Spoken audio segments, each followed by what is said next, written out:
Hi, everyone. Welcome to the Borgen Podcast, the only English language show about fictional Danish politics. On our show, we explore the people, events, and parties that make up the Danish parliament on the show Borgen. I'm one of your hosts, Amy, coming at you from Istanbul, Turkey, and I am joined always by my good friend and co-host Chantal, who broadcasts from her room with a fabulous view in Toronto, Canada. We are going to talk about episodes 1 and 2 from season 1 as an introduction.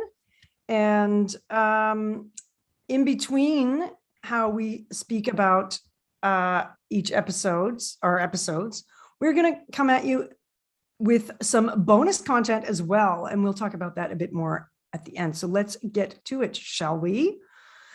I'm going to talk about episode 1, and then Chantal will follow me and talk about episode 2. So we're going to get an introduction to the series, this show, and let's get started.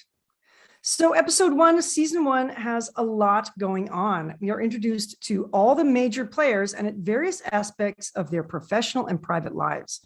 A lot happens, including 2 scandals and a death, all in the first episode. We open in media res, in the middle of the action, and in fact, at the media. The press is a character in the series and exerts influence over the way politics play out on the public stage. The opening scene is Birgit Nyborg getting ready to be interviewed by Katrine Fonsmark, a hot young journal at the fictional TV1. And you'll have to excuse our pronunciation of Danish names. Neither one of us are even remotely Scandinavian. We do not speak Danish. I'm sorry. If anyone has, and we have never been to Scandinavia, so yeah, never. So if anyone has any advice on how to pronounce names, you can ding us, and I will do my best to correct that. Mm-hmm. Yes. So before I describe the action, let me introduce the players. We have Birgit Nyborg, who is the leader of the left of center moderate party and is working with Michael Lagesson, the leader of the Labour Party, which is also traditionally slightly to the left as well. And they want to bring down the current PM in the upcoming election. The current PM is Lars Hesselbo. PM is Prime Minister, for those of you who don't come from democratic monarchies like Chantal and I do. We're both Canadians by nationality. The current PM is Lars Hesselbo, and a liberal, as in party, not stance. Okay, this is like a liberal party, not a liberal thinker. And he's also more centrist in his approach overall. Other key figures in Birgit's life include Kasper Juhl, her media manager and spin doctor, Philip, her husband, along with their 2 children, Laura and Magnus, and Bent, her old school moderate party colleague, friend and mentor. In the media at TV1, along with Katrine, we are introduced to Hanne Holm, a veteran female journalist who takes a lot of crap from her male colleagues, frankly, including Torben, the bossy, pretty rude chief of the newsroom, and Ulrich, the young, arrogant peer of Katrine's, who constantly competes with her for slots on air and for the good interviews. We meet Hesselbo's troubled wife, a few figures from the opposition parties who become more prominent with time, and also Hesselbo's own spin doctor, Ole Dahl. We discover that Ole is in fact in the throes of a potentially scandalous affair with Katrine from TV1. It's not the first time Katrine has thrown journalistic caution to the wind with regards to her personal life. It's revealed that she has previously dated Kasper Juhl. This is a dangerous precedent for Katrine, as it could put her career, as well as her lovers' careers, on the line. It's a clear conflict of interest. Far too much information could get leaked to the public in such a setup. Pillow talk, darlings, pillow talk. Pardon me. Back to the opening scene. 3 days before the election, Birgit is on TV1 being asked by Katrine about Lagesson's stance on immigration. He backtracks on a previous arrangement that he's made with the moderates, yanking support for employing refugees after a 6-month residency in Denmark, saying something like, "We will not give Danish jobs to those people."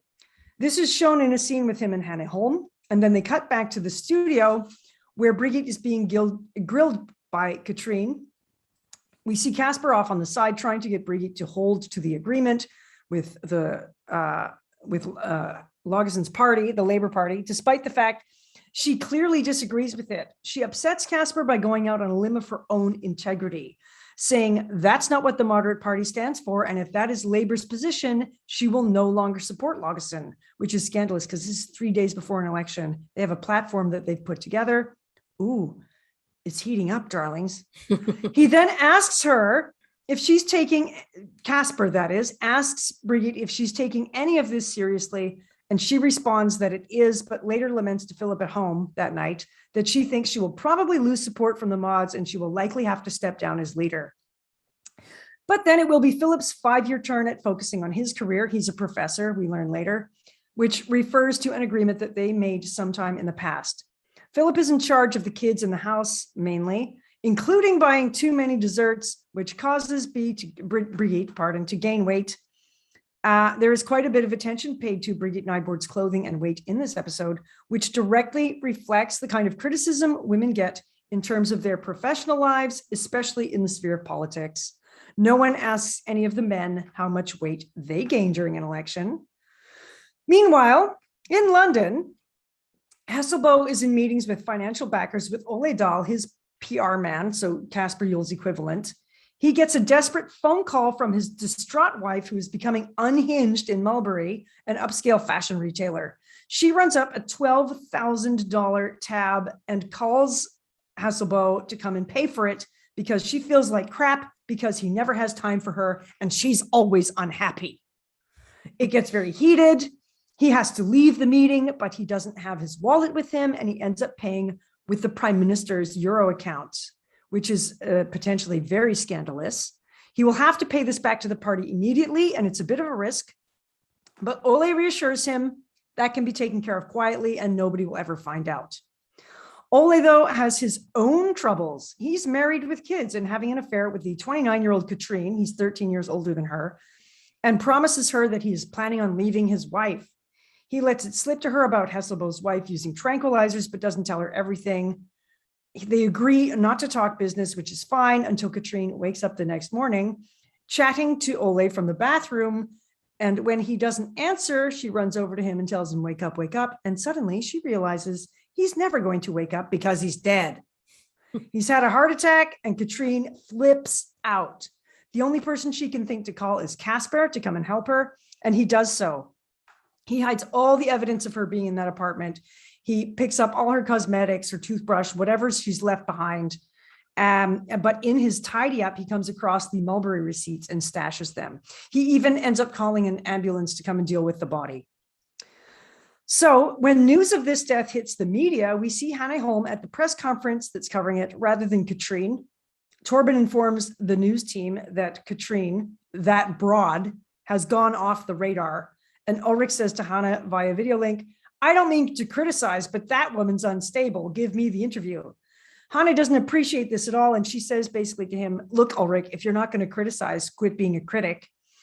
And then both Ulrich and Torben roll their eyes. They cut her audio and say they can't stand her. But the fact is that they need her to be there because she is, in fact, the senior reporter, and she's the best, one of the best political reporters that they have. One gets the feeling that Ulrich and Torben do not hold themselves to the same standard as the women who they clearly don't fully respect. Later, Torben gives Katrine the debate to host because she's the best candidate. At least that's what he tells her. Hanne gets anonymously thrown under the bus from somewhere inside TV1 using their internal email system for her alleged drinking problem. She later confronts Katrine about it, but in fact, there's no proof, and she accuses Katrine of sleeping her way to the top. Meanwhile, at a champagne dinner before the election, Lagesson tries to get Brigitte's support again. She figures she'll be out of the party soon, but refuses to support him regardless. And he calls her emotional for sticking to her guns, even though he's the one who changed the agreement. He offers her a few choice portfolios, which she turns down. He's drifted from Labor's left-wing roots, become very capitalist and very cutthroat. He wants to be a part of a tiny circle of privileged people from the corporate world, the media, and politicians who run things. Casper gets attention from other male party leaders because he's good at his job, and he gets attention from younger female political figures because he's a ladies' man. We see him flirt with someone he probably slept with on another occasion, and he's having a drink with her and chatting her up. When Lagesson lures him outside for a Cuban cigar, And Logson, we see Logson piss on the ground, which I think is completely unprofessional and disrespectful. No matter how much champagne you've had to drink, don't piss on the ground of your job, people. Just don't do it. Casper, who's a bit drunk, lets it slip about the receipts from Mulberry, and never mind how he got them. He previously told Brigitte about them, and she forbade him explicitly from bringing it up. She does not want to win support by bringing out personal problems, even though the prime minister's account was used to pay for the bill, and that's of public interest. She says Hesselbo's wife is unhappy, and that's not something to use against him. She does not want to win on personal problems. She wants to win or lose strictly on policy, which shows her integrity, which I think is great.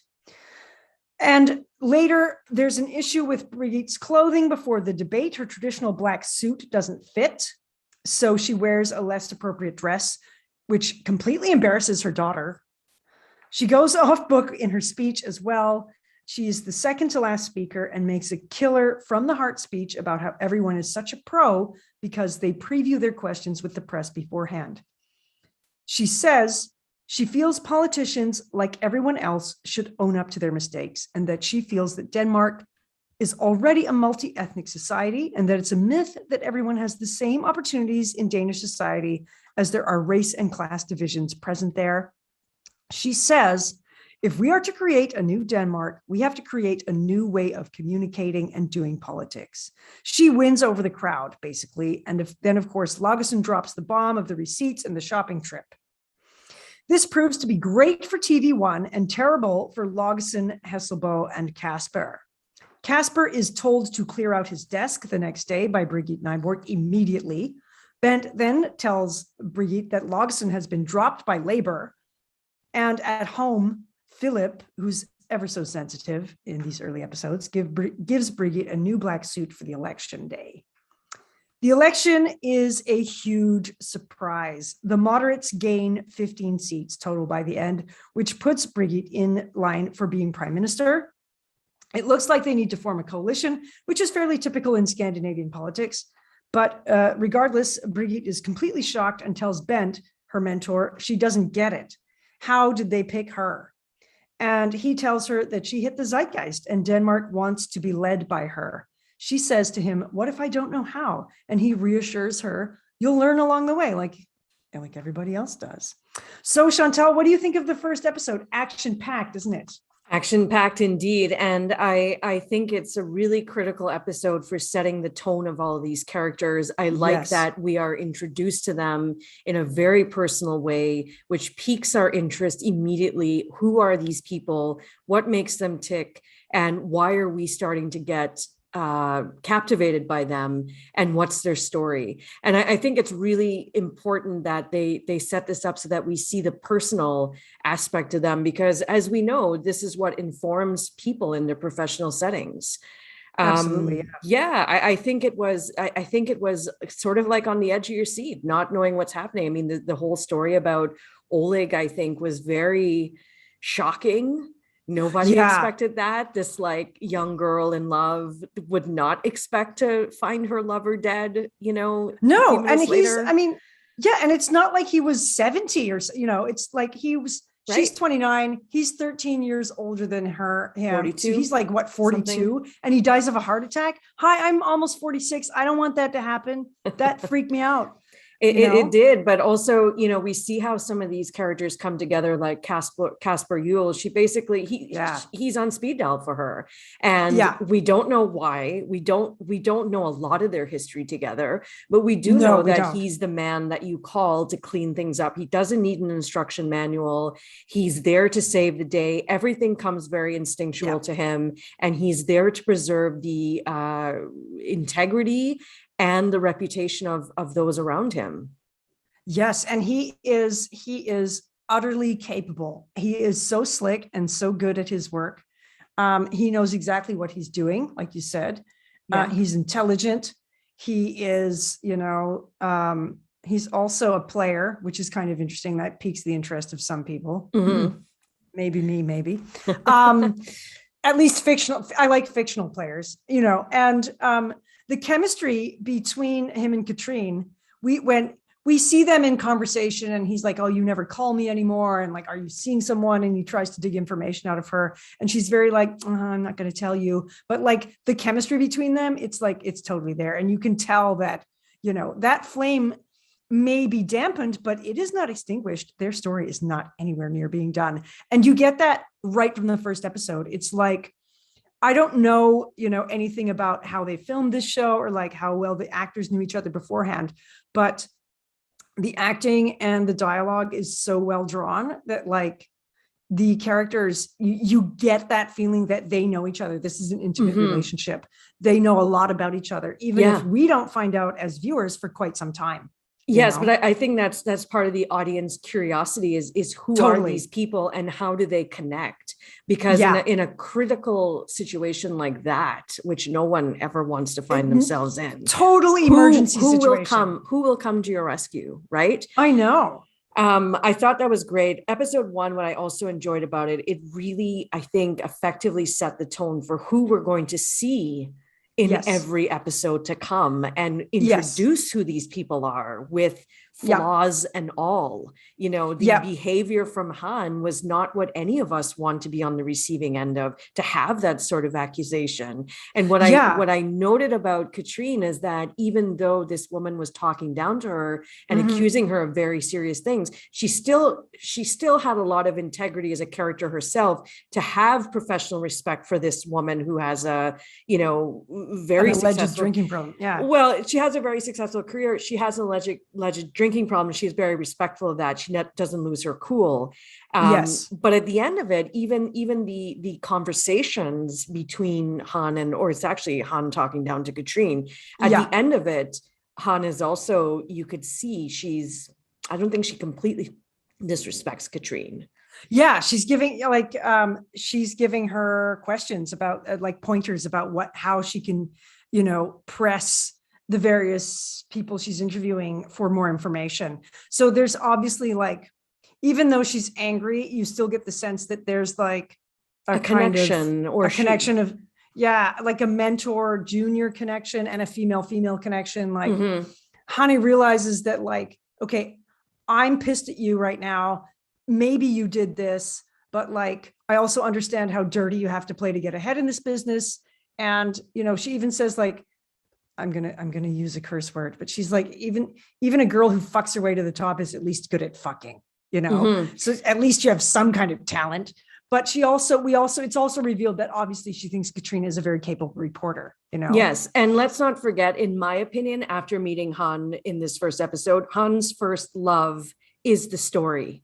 Oh yeah, absolutely. And it is being truthful and faithful to the story and getting the proper angle and telling the truth. And if Katrine is the one in that position to do it, even though she's accusing Katrine and is mad of Katrine, the fact that, you know, she remains loyal to the story kind of, as we see, softens that, you know, accusatory tone that Han took with her.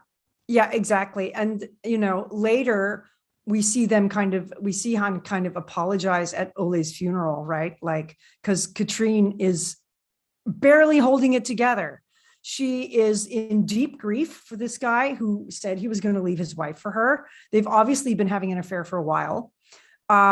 She saw her future die when he died as well. You know, like that's how I kind of see it. Like, she's not just mourning him, she's mourning the potential that was lost when, you know, he died and his promises died with him. Right. And she's at the funeral, like the wife is there, the press is there. He's a major public figure. You know, Katrine is also a known figure. She's on the TV, news media. So like people know who she is and she can barely hold it together. And she starts to kind of break down and Hannah gets her the hell out of there. She puts her arm around her and like leads her right out of there and takes her away so that nobody notices that Katrine is breaking down this much over some politician's press guy who she shouldn't really be that upset about. Right. But they are not supposed to have a relationship. Exactly. And as we were talking about earlier, like we think this is Han's journalistic instincts coming out. Absolutely. That I don't know what's going on, but I do sense that this is serious and this is bad. And even though I thought this way of Katrina or said these things to her, I want to protect her. And as you say, the bond to another woman, you know, in a bar when gross, unsavory man is hitting on a girl that's unwanted. Like this attention is unwanted on her. The instinct of another woman is to come in and intercept. Yeah, exactly. Be like, hey, how are you doing? Woman's instincts. Yeah, person. Yeah, exactly. Absolutely. Yeah. So what about the other politicians we meet? Like, Lageson's such a slime ball. Oh my God. And perfectly cast. Yes. I mean, he's got one of those, hi, I'm a smarmy, suave politician, and I'm going to lie to you and charm you in the same breath kind of faces. So excellent casting all around. I think everybody's very good in their roles. The fact that he even said that particular thing about like, I want to be part of the small circle of elite sorry, my cat just jumped onto the table. Let me move her.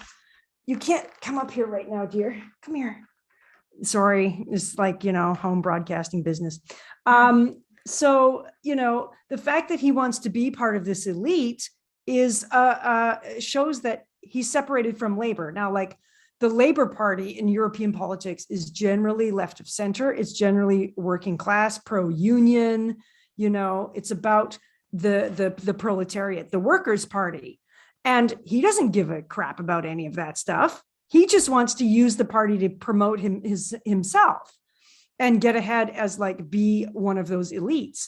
And he completely lost sight of his party's roots and the meaning behind that. And the contrast is with Brigitte, who's a moderate. She's not losing sight of that. She holds the moderate party line. She wants the mods to stick to their guns, and she refuses to compromise the party's position just because the powerful man that she's made an agreement with backtracked on their agreement. And it's interesting because at that champagne dinner, he calls her emotional for deciding to not back him. And actually, she's not being emotional. She's just sticking to her guns. Like, that's the agreement they had. That's what she's going to do. And we later see her being completely unemotional when she cans Casper's ass for divulging that sensitive information, which he shouldn't have done and shouldn't have even had in the first place. He should have put those receipts back in Ole's bag and given them to the party leader, actually. And I think if Brigitte had been in that situation, that's what she would have done. I'm just saying.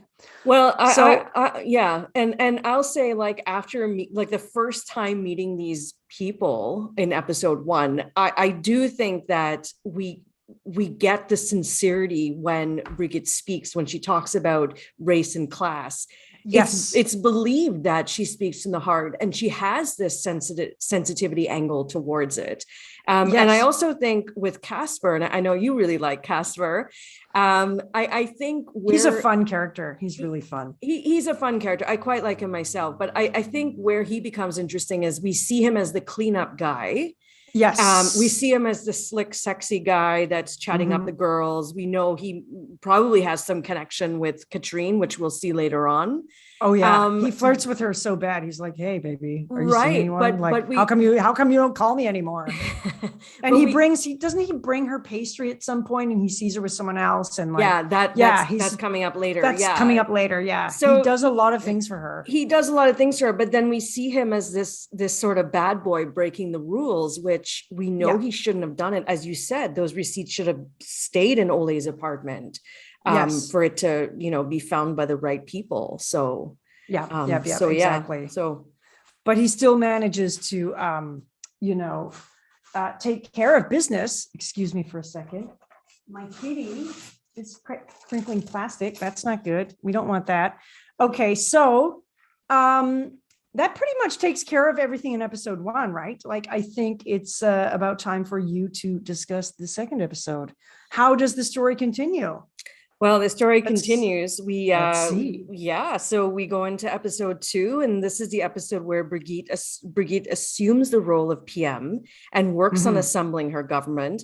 But before then, I should note, we see something which foreshadows what's going to happen coming up. And this is, we see Katrine in TV1 in the bathroom. Something is wrong with her. She's feeling nauseous and unwell, and she pees on a stick, and she's being paged to come out into the onto the floor. She Peeing on a puts stick. peeing on a stick. We only know what that could mean. Yeah. So she pees on the stick. She puts it in her pocket. Pia comes in and tells her she can't be this late when she has to come out on set. And 5 seconds. She's all kinds of late. She's all That's kinds of not late. good. That's all we're gonna say.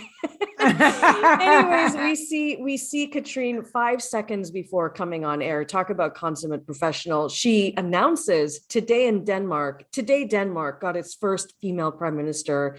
Brigitte Nyborg just presented Denmark's new cabinet, a coalition between the Greens, Labour, and the moderates. It's a young cabinet with 50% women. Yes.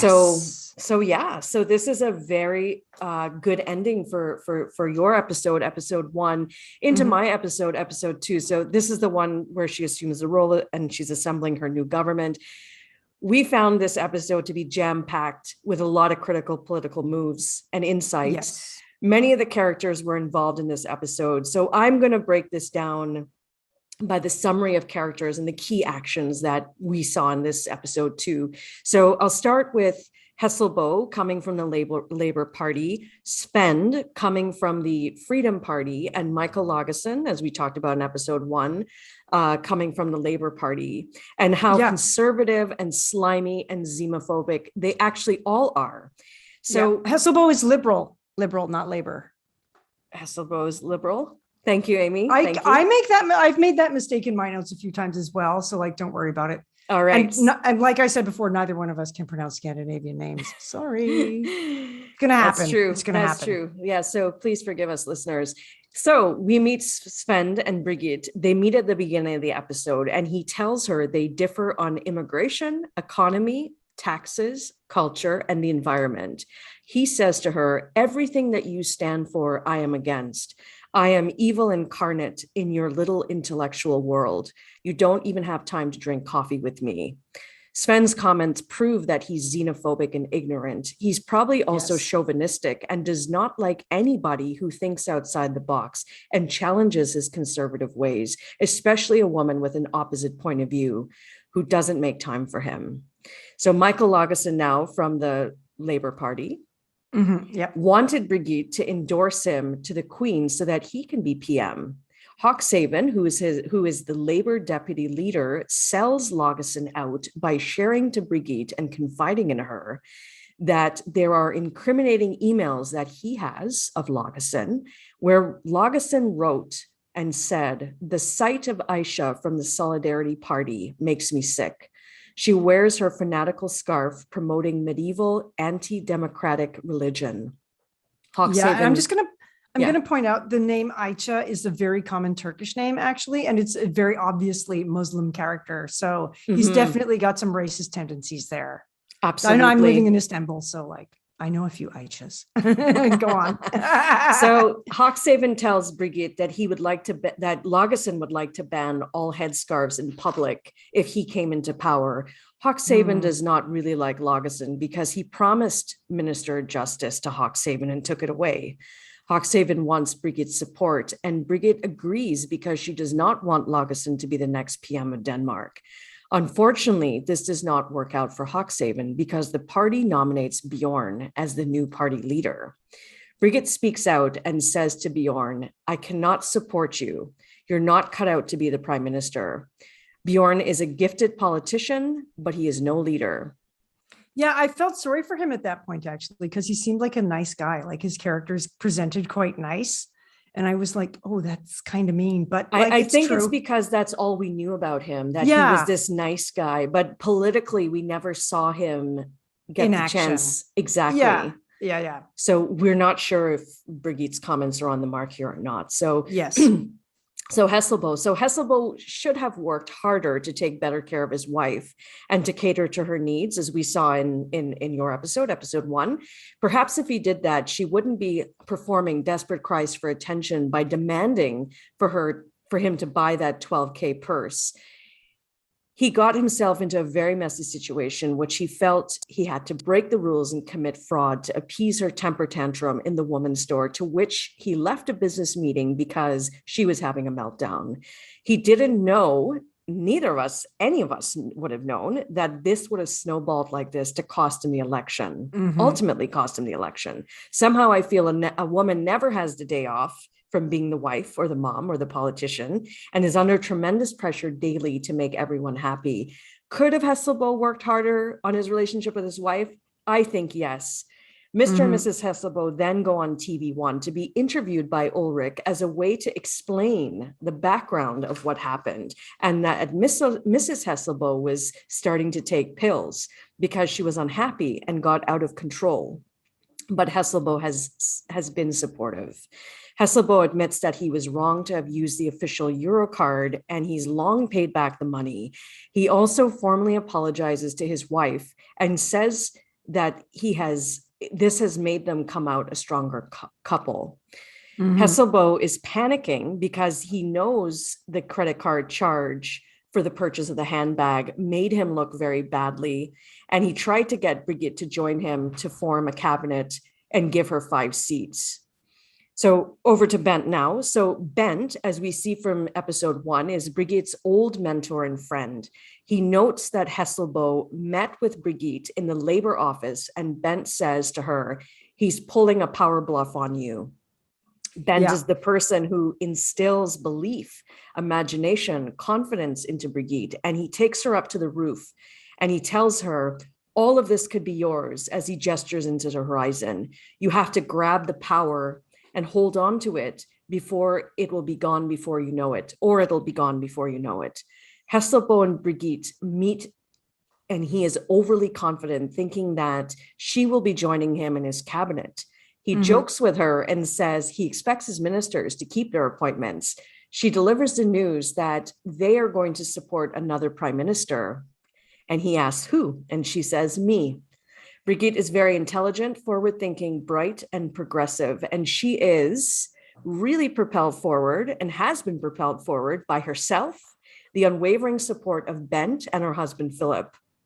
And we see Bent as her right-hand confidant and advisor. He is intelligent, sweet, and gentle, but firm when he needs to be.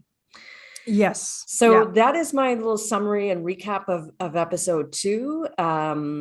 So one of the things we touched on in your episode, Amy, we could touch on it very lightly here, is again, the relationship between Han and Katrine and how that gets cultivated throughout the episodes, actually. It does, and how this is a very interesting dynamic of Han going from being this hothead, blaming Katrine for the position at TV1, her position being terminated. She accuses Katrine of sleeping her way to the top.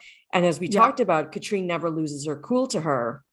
Yeah, and exactly. Yeah, and we see how they fully make up, and Han apologizes to her, and as we sense that this is the start of a very strong bond between them. Yeah, and I think they're united in their struggles against their male colleagues, Torben and Ulrich in particular. And honestly, like, I don't think it's ever revealed who sent that internal email at TV1 about Hannah's drinking problem, but I kind of think it was Ulrich. Like, I'm just going to blame him. Yeah, I'm just going to blame him, and it came from somebody. It came from somebody. And he's the one who said he didn't like her, like he hates listening to her. I can't stand that woman's voice, and he's the one saying all these kind of horrendous things. And Torben also uses disrespectful language when he talks about his female colleagues. Like, that broad is missing in action. That broad is unstable. What is that? What kind of professional language is that? Like, just be like, Katrine's not here. We have to figure something out. Like, I don't think a female would say, like, that dick went AWOL. Like, we wouldn't say that. Well, I probably would, but like most professional people probably wouldn't. Right. So for them to use that kind of like that language, like condescending language, tone. Yeah, it's always condescending. And like, the makeup artist, like there's a lot of casual sexism that gets tossed around. And like Lagerson pats the makeup artist on the ass. And so she warns Brigitte and Katrine that he's like acting like a weirdo, and Katrine's like, oh yeah, and they just kind of blow it off, but like, because they're used to it, and they know that that's something they're always going to have to fight against. Yeah. And I can say, go ahead. I was going to say, and in contrast to that, you see Philip's relationship with Bridget at home, which is quite different, and much more respectful. And like, he builds her up to their kids. And like, even when she's gained weight and her suit won't fit, she's like, tell me the truth. And he's like, which version, the truth or the gentle version? She's like, the truth. Your ass is too big for that skirt. Okay. What's the gentle version? The dry cleaner shrank it. Yeah.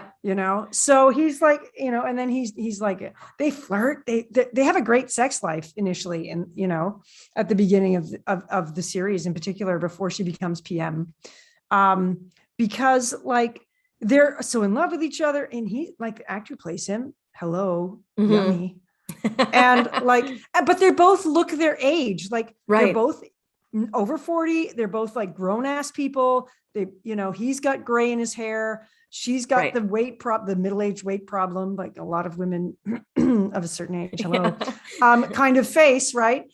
And, he takes care of her, and he also is like, but I love the way your ass looks, and then she's like straddling him in a chair, and he's like, yeah, she's like, well, come on, let's go. And he's like, I would, but you're cutting off the circulation to my legs. So they joke about it. Right. They have this playful, playful kind way. And he makes sure that she gets a new suit that fits her and looks great for the election day. And, he talks her up to their kids. Like, he tells her, like, Magnus saw you on TV and he said, will I ever be as smart as mommy one day? And it's like, it's so wonderful. And the actor who plays Magnus, the little boy, angel baby, little blonde curls. I want one almost. Okay. Just a picture of one, just a picture. Yeah, I think that's a really good point. The way Philip is such a great positive male role model to his kids. Yeah.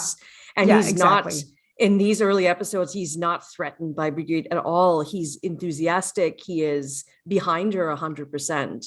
Yeah. And then talking about going back to Han and Katrine for a second, I think universally, show me a woman that has not faced that sort of casual sexism or, men talking over her in a meeting, or, sort of looking past suggestions and not really listening to them. I think all women could say that they have experienced that. So even in TV1, among these characters, even though they're famous, the journalists or Katrine is on the news, Hannah's famous, it happens to them. Who knew that? Right? Yeah, exactly. And it's like, from people younger than them as well. Like, Ulrich has no place criticizing Hannah Holm. Sorry. No, absolutely not. It's ridiculous, and like a male colleague in that position, he would probably have so much respect for, right? Like, even he loves Torvald. Even though he doesn't bring the fictional male character you're talking about that he could be, oohing and awing over, may not necessarily bring that same level of skill and experience that Han and Katrine could bring. So, of course, the way a man would talk to a woman versus how he would talk to another man. Yeah. Right. And we all know that women in certain professions have to do, 1.5 times the work to get half of the attention. Yeah. Right? Or half of the credit. So, exactly.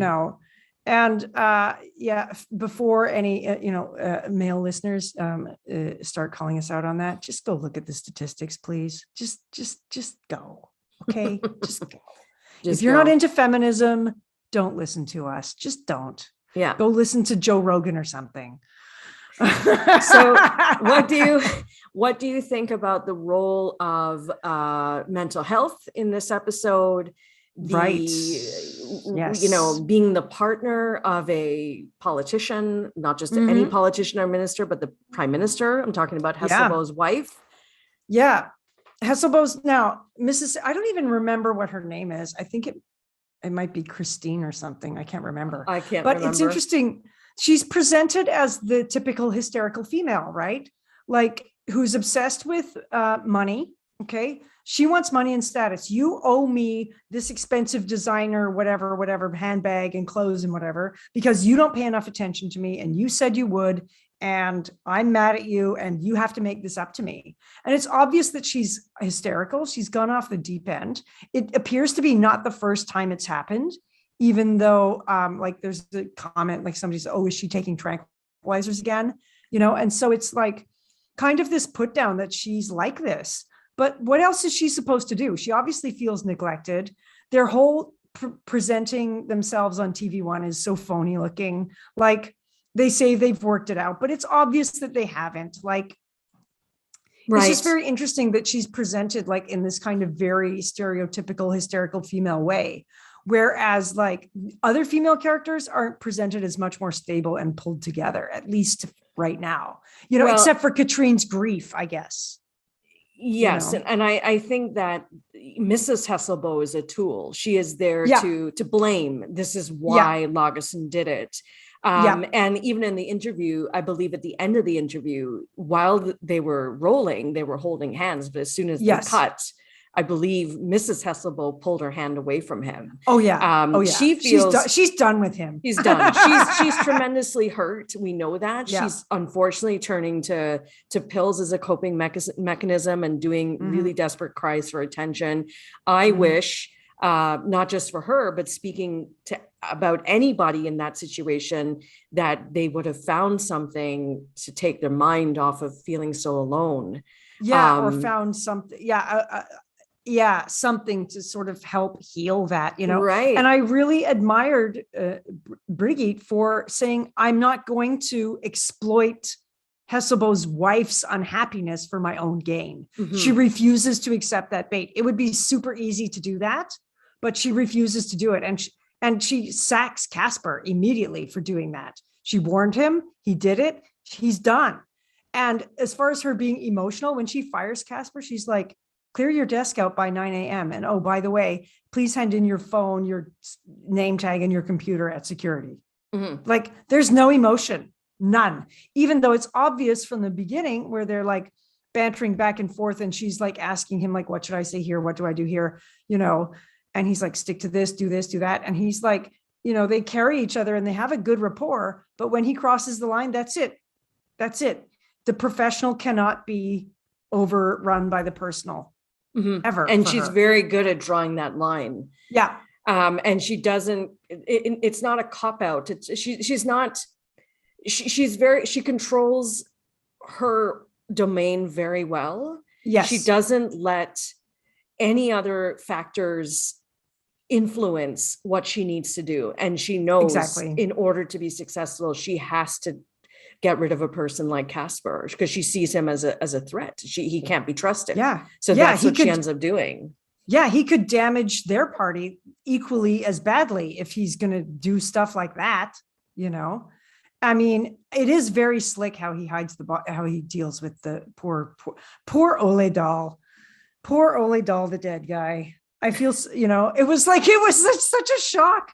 I can't believe that happened in the first episode. Yeah, I remember watching that the first time and being like, what is happening? Yeah, me too. But I think it was a brilliant way to showcase all of these characters and what are they doing about it? How are they reacting? How does it influence? You see the might of the government when, a major guy like the spin doctor for Hesselbo is gone. And the scandal, and we come to understand Katrine is somebody in that community, right? And that poor actor, he's like in the show for like 25 minutes, and then he's like dead.